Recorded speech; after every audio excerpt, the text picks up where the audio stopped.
কিরানা পীর দস্তগীর সুলতানুল মাশায়েখ সুলতানে মুজাদ্দাদে তরিকার ইমাম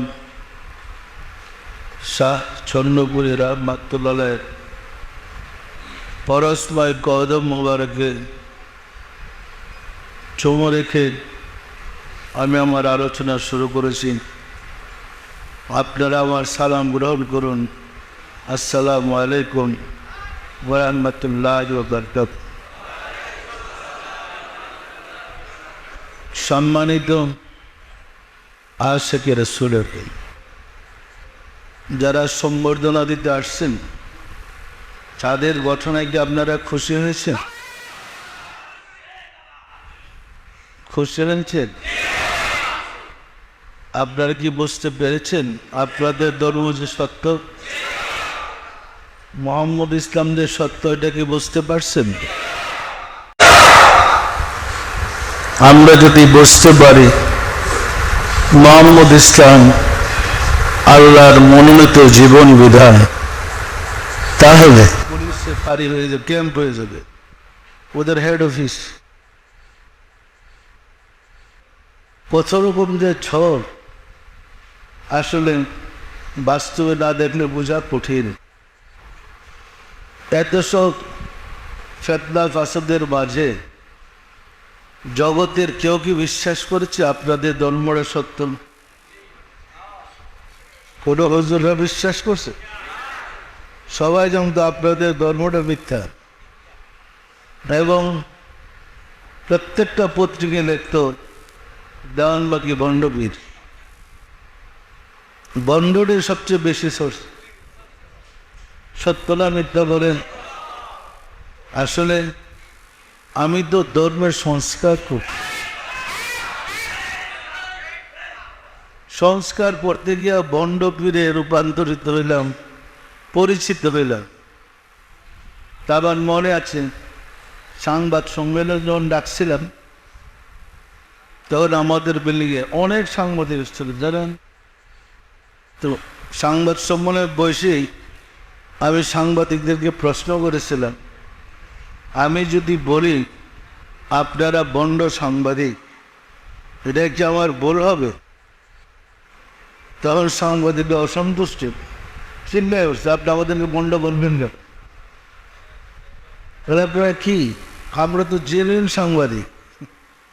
তাই বললাম, আপনারা যে পত্রিকায় আমাকে বন্ড পীর লেখেন, একজন কামেল পীরের কি কি গুণ থাকে? কামেল পীরের যা যা গুণ থাকে, এর কোনটা আমার মাঝে নাই। যারা না রাখতে, যারা না থাকলে বন্ড পীর হয়, তা আমরা তো জানি না, না জানলে লেখেন বের। যখন জানেন না, তা আমাকে বন্ড পীর লেখেন বের। ওই দিনই খোলামেলা কথাবার্তা বলতে গিয়ে বলেছিলাম, অলি আল্লাহর সর্বশেষ শ্রেণী পর্যন্ত আমি ছাত্রই পড়াই। ওই দিনে বলছিলাম, আজ 18 বছর যাবৎ আমি সারা বিশ্বের অলিদের বাঁচি। কি লেখেন আপনার? ওরা আল্লাহর সম্বন্ধে প্রশ্ন করেছিলেন, ওদের চ্যালেঞ্জ করেছিলাম, আপনারা আসেন, যদি আল্লাহরে দেখাইতে না পারে দেশ ছেড়ে চলে যাবে। পরের দিন পত্রিকায় আসছিল, দেওয়ানবাগের চ্যালেঞ্জ, আল্লাহকে দেখাইতে না পারলে দেশ ছেড়ে চলে যাবে। কেউ সত্য না মিথ্যা বলেন? সম্মানিত আশিকে রাসূলেরা, তখন আমি যেমন ছিলাম এখন কিন্তু তেমনই আছে। আল্লাহ তখন হাইলাইট করছিল, যেন এদের বেশি প্রপাগান্ডা হয়, মানে আনাচে কানাচে সর্বত্র যেন ছড়াই পড়ে নামটা দেওয়ানবাগের। এই কারণে সমস্ত পত্র পত্রিকাদের আচ্ছা মতো জ্বালাইছে, আচ্ছা মতো প্রচার করছে। কি দেশের বিদেশের মানুষের জানার আর বাকি ছিল। কোন দেশ থেকে ফোন করছিল আমাদের? সুইডেন থেকে বারবার ফোন আসতো, ওই শব্দের বলছিল যে তারা বিমান পাঠে আমাদেরকে নিয়ে যাবে, আমার সাথে আরও যাদের দরকার ওদের দেশে থাকার ব্যবস্থা করবে যদি আমি অনুমতি দেই। তো বাংলাদেশের জন্য মনে হচ্ছে সুইডেন যাবে নাকি? কি আমার দেশে তো আমার ভালো কি সম্মানিত আশিকের সুরের এরা যা প্রচার করেছে প্রপাগান্ড করেছে এটা সত্য না মিথ্যা বলেন? আবার এই দোষ ডাকার জন্যে যে খারাপ রিপোর্ট সরছিল সারা বিশ্বে, এটা ডাকার জন্য চাঁদে না নেওয়ার উপায় ছিল কি দেখছেন না, বোঝেন না? এই কারণে চাঁদে দেখেন যা এরকম না যে বিলগির মতো দেখলেন আর চলে গেছে, তারা বিশ্বে প্রমাণ করলো। এখন তোমরাই বুঝো লোকটা ভণ্ড নাকি, তাহলে আপনারা কি মনে করতেছে সত্য না মিথ্যা বল? এখন কি সবার ভুল বাংবার সময় আসছে? আসছে না আসেন? এই কারণে আমি প্রথম দিন বলছিলাম সবাই আবেগে তো অস্থির হয়ে গেছে, তাই বলছিলাম আবার রেঙ্গুলো আর কতগুলো পোস্ট পাইছি। আসমানের নিচে আল্লাহর জগতে খোদাই প্রশাসনের এত পোস্ট খোয়ার পাইনি। পরিষ্কার না পরিষ্কার না? আমি ওই দিন বলছিলাম কবে ওনেদের বাদশা হয়েছি, মুজাদ্দেদ হয়েছি, কবে ইমাম হয়েছি, কবে ধর্মের পুনর্জীবন দানকারী লাভ করেছি, কবে যাবে আম্বিয়া আউলিয়াদের বেলায়েত লাভ করেছি, সবগুলা বেশি আলোচনা করেছিল সম্মানিত আশিক আর রাসূলের। আমি চাইছিলাম না পরবর্তী রেঙ্গুয়ার মানব জানুক, এইগুলোর তো কর্মের বিনিময় হয়েছে। আমি কিছু কাজকর্ম করেছি, আল্লাহ প্রমোশন দিচ্ছে। আসমানের নিচে আর কোনো অলি আল্লাহ প্রমাণ করতে সক্ষম হয় নাই আল্লাহ আকার।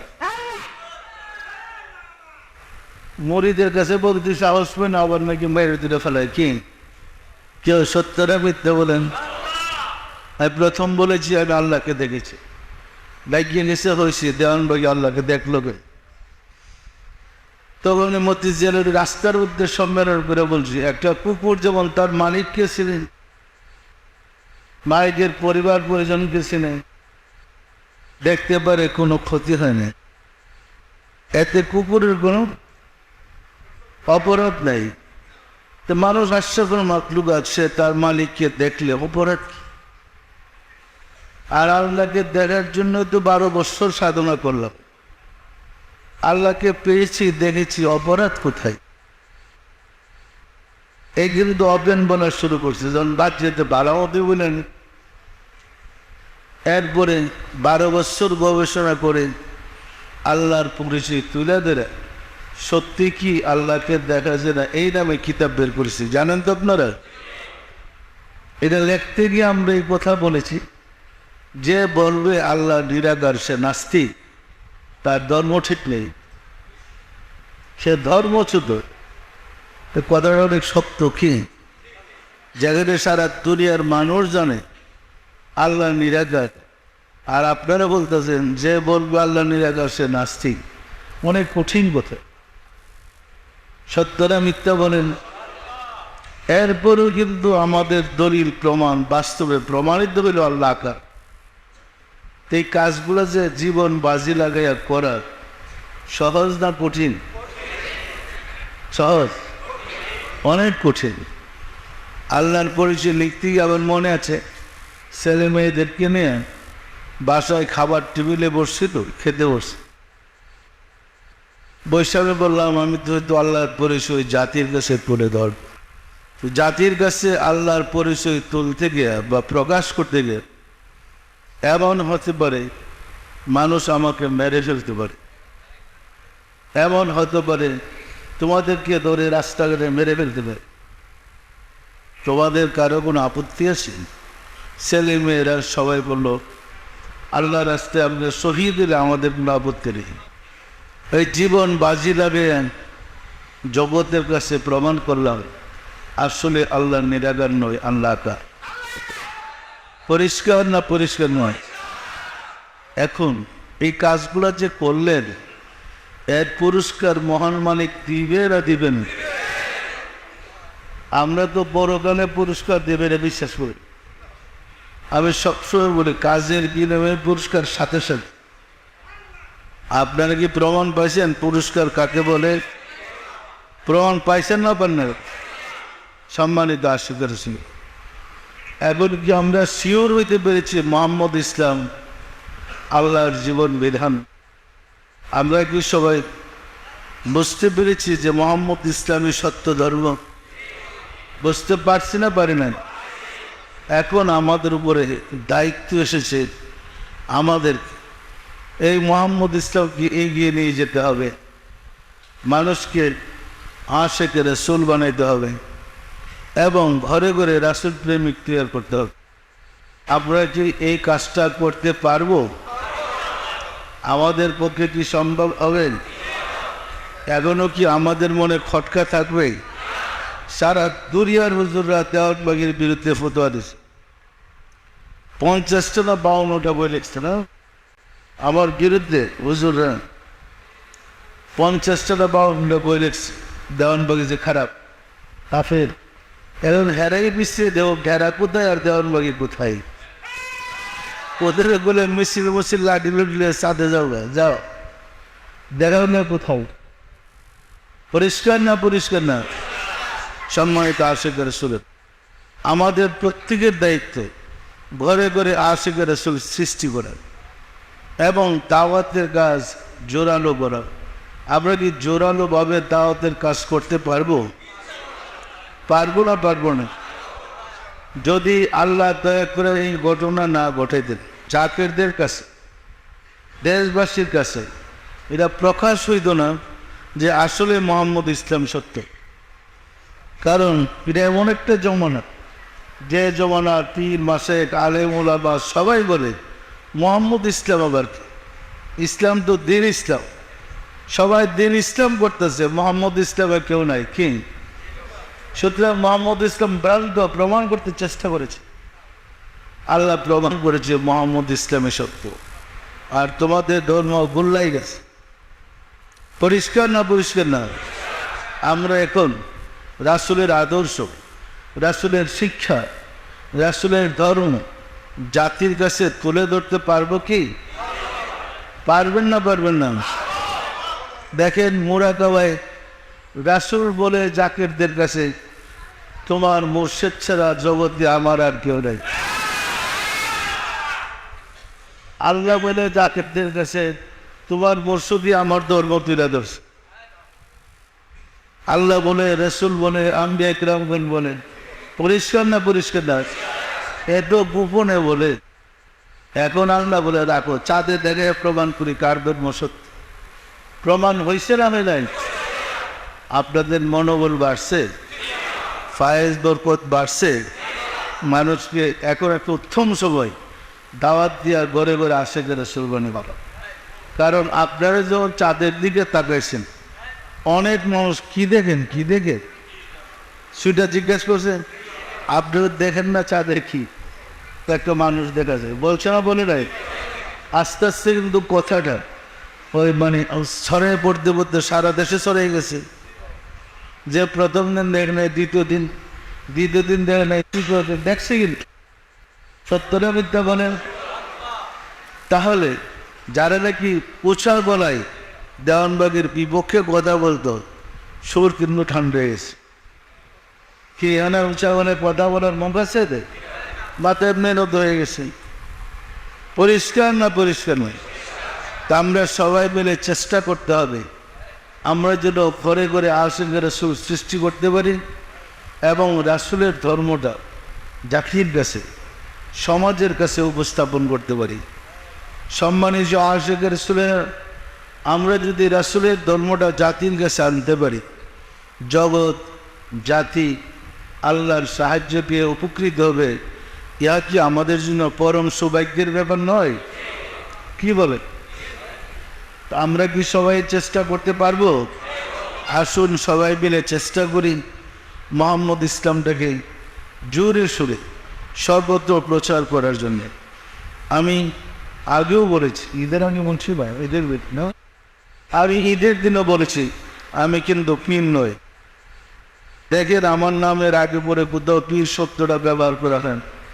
আমি পীর না, আমার পরে দরবারে আর কেউ পীর হবে না, আমার ভক্তদের মাঝে কেউ পীর হবে না। পরিষ্কার না? পরিষ্কার না? আমরা মোহাম্মদ ইসলাম চালাচ্ছি, রাসূলের ধর্ম চালাচ্ছি। আরেকজন পীর হলে তো রাসূলের ধর্ম থাকবে না, পীরের ধর্ম হয়ে যাবে।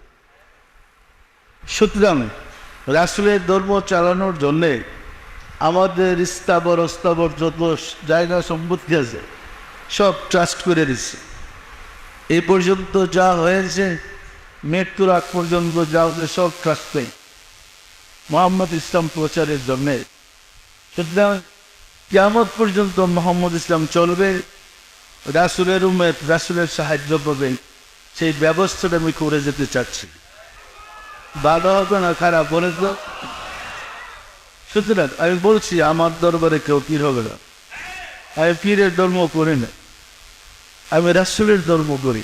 রাসূলের পরে আবু বকর পীর ছিল না, হযরত উমর পীর ছিল না, হযরত উসমান পীর ছিল না, হযরত আলী পীর ছিল না, হাসান হোসেন পীর ছিল না, ছিল।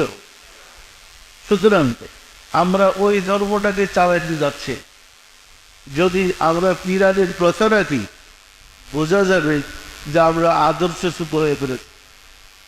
পরিষ্কার না পরিষ্কার নয়? আমার কথা বুঝতে সমস্যা হচ্ছে আপনাদের? সুতরাং আমরা সবাই মিলে রাসূলের ধর্মটা কিয়ামত পর্যন্ত চালাতে চেষ্টা করব। আমি না থাকলে আপনি, আপনি না থাকলে আপনার ছেলে, তার ছেলে, তার ছেলে, চার মোহাম্মদ ইসলাম সমাজ আসবে। দরকার আছে না নাই? মোহাম্মদ ইসলাম কিয়ামত পর্যন্ত চলুক, এটা চান না আপনারা? রাসূল শেষ কবি, রাসূলের পরে আর নবী হবে না। সুতরাং কিয়ামত পর্যন্ত রাসূলের দূরত্ব, কিয়ামত পর্যন্ত রাসূলের ধর্ম চলবে। আর রাসূল তার পথে তার ধর্ম চলে। আমাদের কাজ হলে সত্যটা প্রকাশ করে, পারবো না? পারবো না। সুতরাং মহব্বতের সাথে তরিকার আমল করতে হবে। আরেকটা জিনিস হচ্ছে, দেখেন আমাদের একটা চরিত্র হইল কি, আমরা মানুষের দোষ বেশি তাড়াতে, সতর্ক থাকতে হবে, নিজের দোষ দেখতে হবে। পরের দোষের চেয়ে নিজের দোষটা বড় করে দেখতে হবে এবং নিজের দোষটা দূর করার চেষ্টা করতে হবে। চেষ্টা করতে করতে দোষটা দূর করতে হবে। নিজের দোষ দূর করতে সক্ষম হলে আপনার মাঝে গুণ সৃষ্টি হবে। গুণ সৃষ্টি না হলে আপনি যে রাসূল প্রেমিক এর কি প্রমাণ আছে?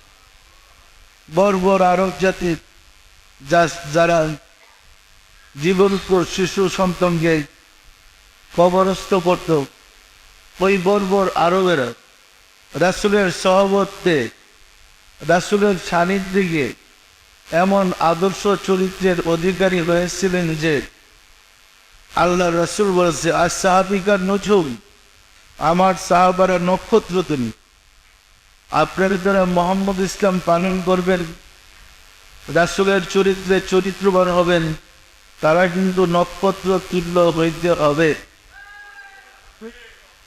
তাহলে নক্ষত্র তুল্য হইতে হলে আমাদের চরিত্রটা অন্ধকার মুক্ত হইতে হবে। আমাদের চরিত্রটা হতে হবে চাঁদের মতো আলো আলো। আমরা পারব? আমাদের যার যে দোষ আছে, দুনিয়ার কেউ না জানো, আমি তো জানি, যার যার দোষ আমরা জানি না, নিজের দোষ দূর করতে চেষ্টা করবে, গুণ সৃষ্টি করতে চেষ্টা করবে। দোষ দূর করে নিজের মধ্যে গুণ সৃষ্টি করেন। পরিষ্কার না পরিষ্কার না? পারবো কাজটা করতে? সুতরাং নিয়মিত ওয়াজিফাগুলো আমল করেন, মোরাকাবা করেন, দোষগুলা দূর করেন, গুণগুলা সৃষ্টি করেন। আসুন রব্বুল আলামিনের সাহায্য চাই, তিনি যেন দয়া করে আমাদেরকে তার রহমতের চাদর দিয়ে ঢেকে রাখেন। আমিন। আউযু বিল্লাহি মিনাশ শাইতানির রাজিম। বিসমিল্লাহির রহমানির রহিম। আস্তাগফিরুল্লাহ রাব্বি মিন কুল্লি যামবি ওয়া আতুবু ইলাইহি। আয় আল্লাহ, জীবনভর নফসের খায়েশে,